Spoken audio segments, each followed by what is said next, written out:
مالک ابن دینار رحمت الله علیه یو لوی بزرگ تیر شوی دی او یو لوی محدث دنیا کې تیر شوی دی.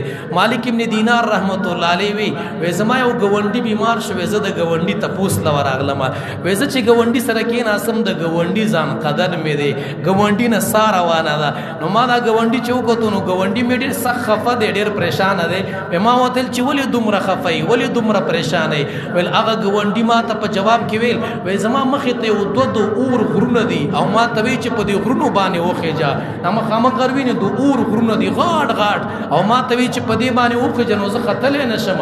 مالک ابن دینار وی نو ما دینه تاسو کو چې دا غرونه د څه شي دي؟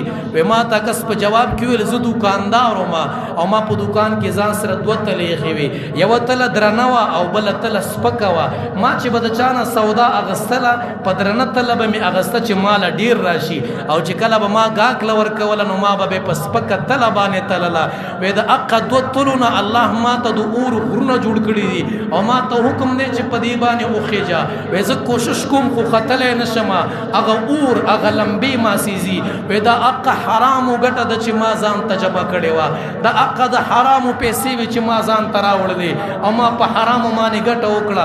دا د حرام وګټه د جهنم سکروټي دي، دا د حرام وګټه د قبر ماران دي، دا د حرام وګټه د آخرت د الله د رحمت نه د محرومیت سبب دی، د پیغمبر د شفاعت نه د لریوالي سبب دی، د پیغمبر د حوض کوثر نه د لریوالي سبب دی.